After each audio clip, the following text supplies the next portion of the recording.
इस कार्यक्रम के पुण्यार्चक हैं स्वर्गीय श्रीमती सरला देवी, धर्मपत्नी स्वर्गीय श्री महेंद्र कुमार जैन, बिनौली वालों की स्मृति में सुपुत्र हंस कुमार जैन, पुत्र वधू श्वेता जैन, सुपौत्र हिमांशु जैन, ऋषभ जैन, 27 ऋषभ विहार, दिल्ली 92, माउंट लिटराजी स्कूल बड़ौत, चाहत enterprises private limited, Guwahati, Assam.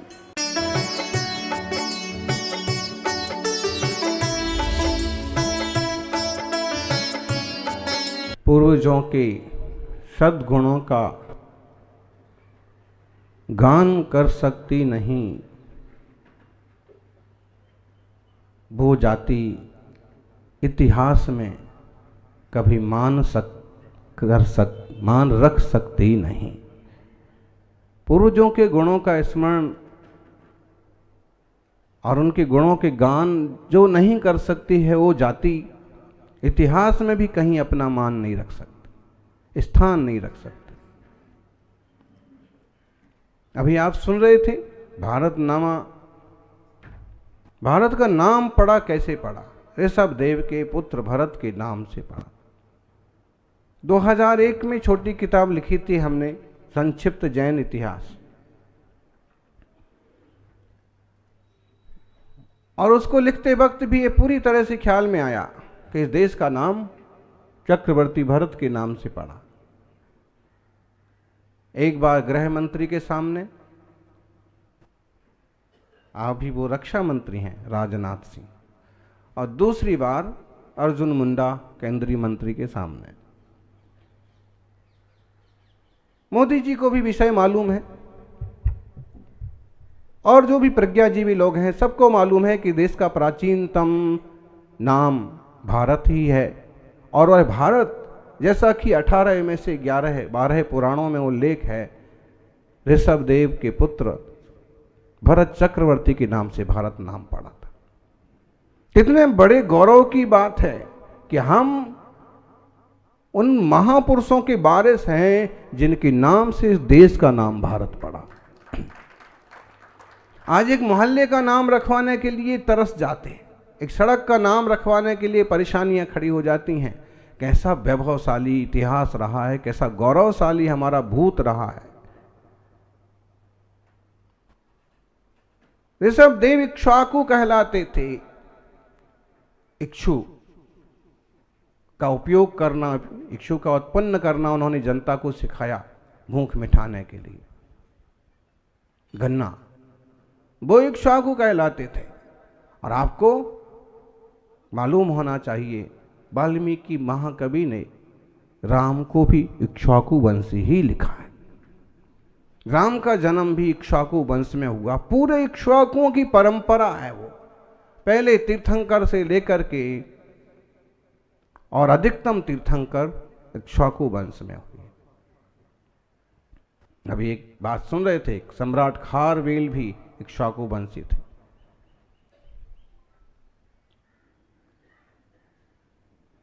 सौभाग्यशालियों, बहुत महान इतिहास है। जड़ भरत की कहानी वैदिक साहित्य में बहुत फेमस है। हमारे यहाँ थोड़े शब्दों में भरत जी घर में बैरागी ऐसा कह के छोड़ देते हैं, और घर में वो बैरागी क्यों थे उसके लिए कहानी बहुत प्रसिद्ध है। आप लोगों को शायद स्मरण में हो कि एक ब्राह्मण ने जाके कहा कि जब मैं सुनता हूं भरत जी घर में बैरागी तो महाराज बड़ा अटपटा लगता है। चक्रवर्ती ने कहा, अटपटा क्यों लगता है भाई?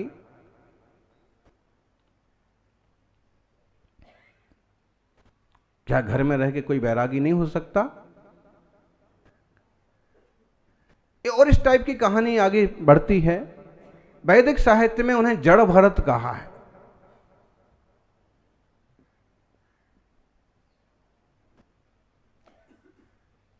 इस कहानी पर आप देखेंगे कि जब ब्राह्मण ने कहा कि ऐसा नहीं हो सकता, कोई व्यक्ति इतने बड़े राजपाट में भी रहे, इतनी सारी रानियां हों, इतने सारे बच्चे हों, इतना बड़ा परिवार हो, इतने हाथी घोड़े हों, इतना साम्राज्य हो, 6 खंड का अधिपति हो और वो वैरागी हो, कैसे हो सकता है?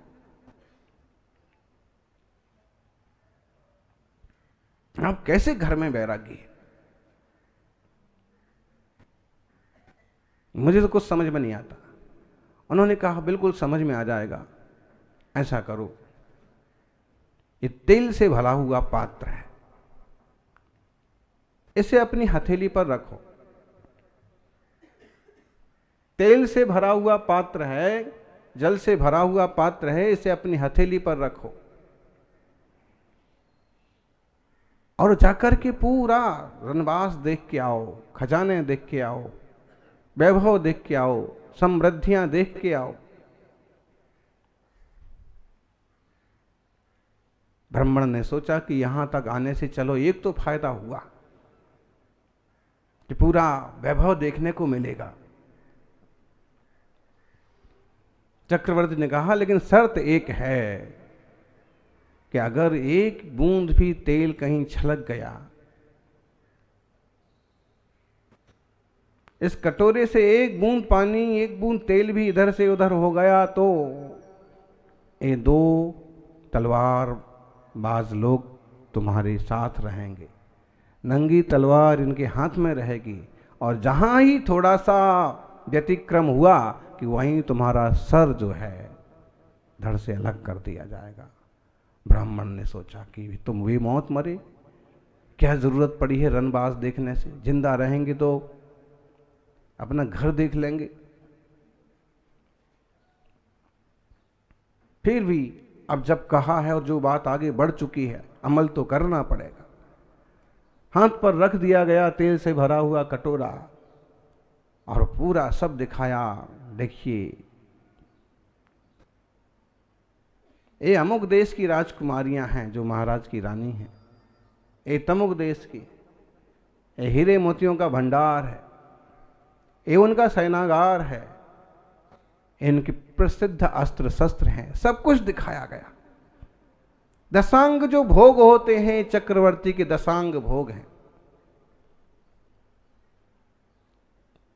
चमर ढोरे जाते हैं, ये उनकी चमर है, ये उनकी सिंहासन है, ये उनकी तलवार है, सब कुछ दिखाया। लेकिन बेचारा पलकें भी ऊपर करने को तैयार नहीं। पूरा परिभ्रमण कर करके वो तो बस इसमें था कि कैसे करके जबरदस्त फटाफट मेरे को वापस वहीं लेके जाएं और एक कब निकाल के रख दूं अलग और कब अपने घर वापस जाऊं। उसने कहा दिया भाई बहुत देख लिया और कुछ देखा नहीं जा रहा, मुझे तो वापस लेके चलो, जल्दी चलो। नजर किस पर है?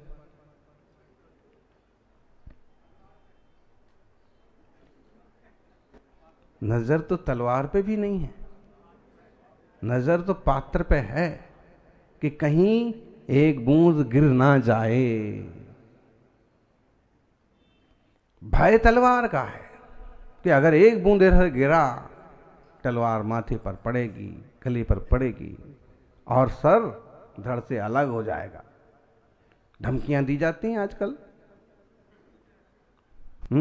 कहो धर्मात्माओं तक को, मुनि संतों को भी धमकियां दी जाएं कि सर जो है धड़ से अलग कर दिया जाएगा। साहब मुनि तो बैरागी होते हैं और वही देह से भिन्न आत्मा का अनुभव करते हैं। कभी धड़ अलग भी हो जाए सर से तो ज्यादा फर्क नहीं पड़ता है। करने वाले कर ही रहे हैं ना। कुछ ऐसे चिन्हित क्षेत्र हैं जहां पदविहारी साधुओं को कुचल दिया जाता है, फिर भी उसमें कई लोग समाधि साध लेते हैं, शांति से मरण करके सिधार जाते हैं, लेकिन किसी पर कोई ब्लेम नहीं लगाते। शांति का उदाहरण इससे बड़ा और दुनिया में कहीं मिलने वाला नहीं है।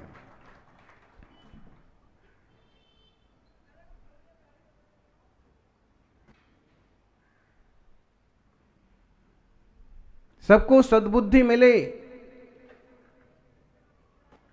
गिरनार जी पर जो उपद्रव खड़े हुए हैं वो शांत हों, इसके लिए संघ में तो बहुत उपास चल ही रहे हैं, एक मुनि तो लंबी साधना कर ही रहे हैं, लेकिन 12 नवंबर को पूरे देश में सारे मुनि संघ अनशन उपवास करेंगे ताकि लोगों को सद्बुद्धि मिले और गिरिराज जी का उपद्रव शांत हो और मिलजुल करके देश, धर्म और समाज की सेवा कर सके।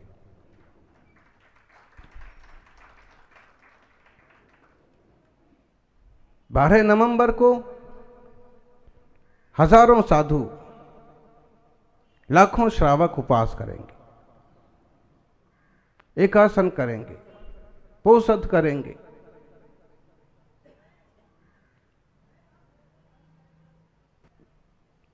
और प्रार्थना करेंगे कि जिन लोगों के मन में कसाएं भड़क रही हैं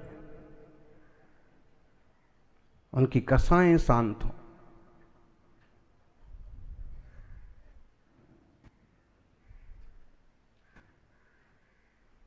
संत के वस्त्र पहन करके जो गाली गलौज करते हैं उनको सद्बुद्धि मिले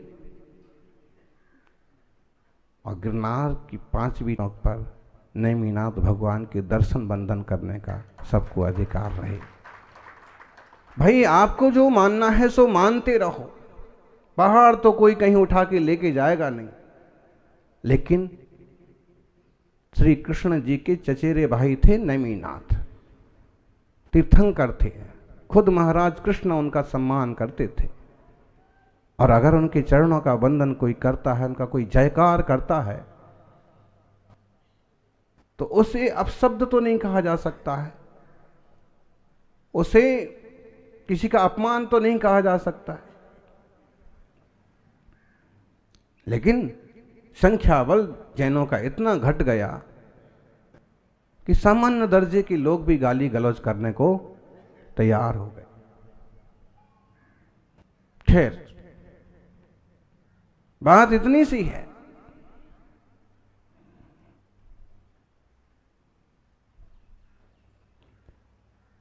आपको अपनी शक्ति और संख्या पर ध्यान देना होगा। वापस कहानी पर आए, उसको डर है कि कहीं सर जो है धड़ से अलग ना हो जाए, इसलिए कटोरे पर, इसलिए पात्र पर उसकी नजरें लगी हुई हैं कि एक बूंद भी तेल ना गिर जाए। धीरे धीरे चक्रवर्ती के दरबार में हाजिर हुआ। चक्रवर्ती ने खुशी खुशी प्रसन्नता से पूछा, क्या क्या देख के आई महात्मन? कैसा लगा हमारा वनवास? हमारी रानियों ने आपसे क्या बात कही? हमारा वैभव कैसा लगा? हमारी सैया कैसी लगी? जो दशांग भोग होते हैं, जो दुनिया को दुर्लभ होते हैं, उसमें से कुछ भोगा, कुछ देखा, कुछ छुआ? ब्राह्मण कहता है, महाराज कैसी बातें करते हो, ये तलवार वाले 2 तो आपने साथ में रख दिए, साथ में कहे हाथ में ही पकड़ा दिया तेल से भरा हुआ पात्र और कहा सब कुछ देख के आओ। एक बूंद नीचे गिरा तो यहां बूंद नीचे गिरी, वहां तुम्हारी गर्दन नीचे गिर जाएगी। ऐसे में कौन क्या देख सकता है? मैंने तो कुछ नहीं देखा, मैंने सिर्फ देखा तो तेल से भरा हुआ पात्र, जो अभी भी देख रहा हूं। बात आपसे कर रहा हूं, नजर इस पर है। चक्रवर्ती ने कहा, भाई ये तुम्हें डराने का नहीं, तुम्हें समझाने का ही मेरा तरीका था। जैसे तुम्हें ये भय रहा आया हमेशा कि तलवार तुम्हारी गर्दन पर अब पड़ी तब पड़ी, वैसे ही मुझे हमेशा एक भय रहता है कि आयु अब पूरी हुई तब पूरी हुई। आयु तो कभी भी पूरी हो सकती है। और ये जो चक्रवर्तित्व है ना, ये साम्राज्य जो है ना, बस इसका भोग मेरा इसी तरह है। मेरी नजर हमेशा रहती है आत्मा पर। मैं जानता हूं कि आत्म स्वभाव से एक बार नजर हटी कि कर्मों की तलवार गली पर पड़ी, नए आश्रय बंद और होंगे। इसलिए हमेशा भेद विज्ञान करके चैतन्य स्वभाव का चिंतन करता हूं। इन सारे भोगों में रह कर के भी मेरी इनकी रुचि नहीं होती है। इसलिए लोग कहते हैं भरत जी घर में बैरागी। बुरा कुछ नहीं है।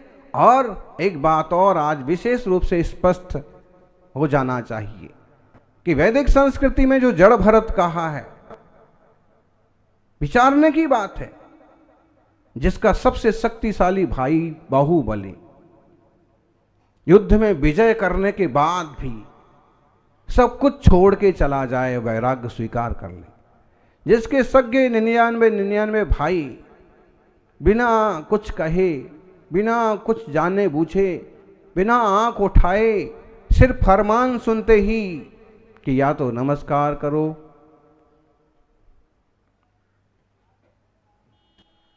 या फिर चले जाओ, या तो हमारा चक्रवर्तित्व स्वीकार करो। उन्होंने यही उचित समझा कि जिस रास्ते से पिताजी ऋषभदेव आत्मकल्याण के लिए गए हैं, उस रास्ते से हम भी आत्मकल्याण करेंगे। और 99 के 99 राज त्याग करके,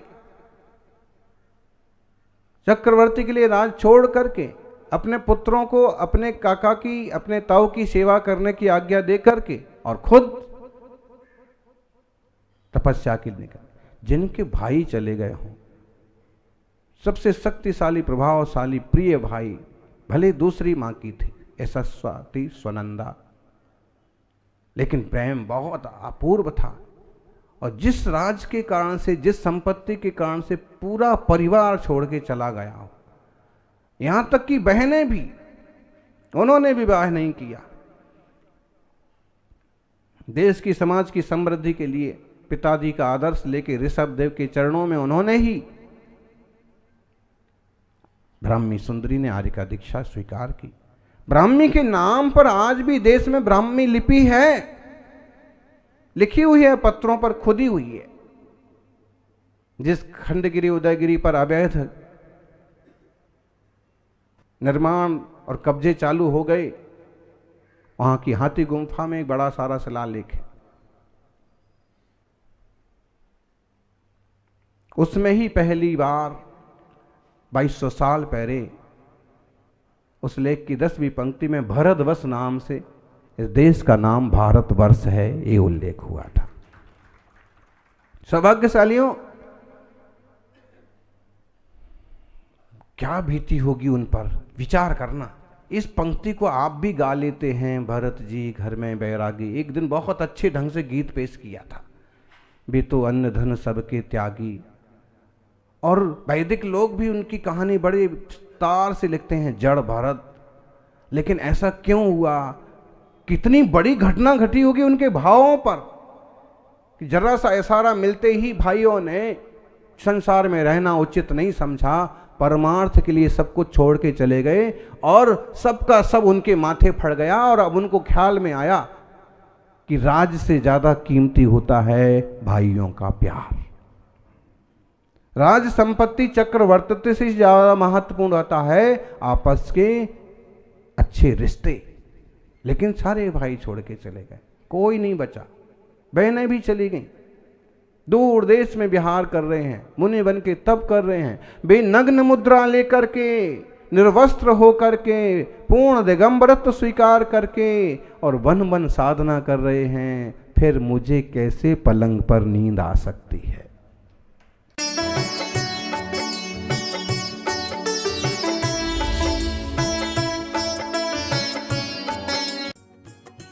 इस कार्यक्रम की पुण्यार्जक थे स्वर्गीय श्रीमती सरला देवी, धर्मपत्नी स्वर्गीय श्री महेंद्र कुमार जैन, बिनौली वालों की स्मृति में सुपुत्र हंस कुमार जैन, पुत्र वधू श्वेता जैन, सुपौत्र हिमांशु जैन, ऋषभ जैन, 27 ऋषभ विहार, दिल्ली 92, माउंट लिटरा जी स्कूल, बड़ौत, चाहत इंटरप्राइजेस प्राइवेट लिमिटेड, गुवाहाटी।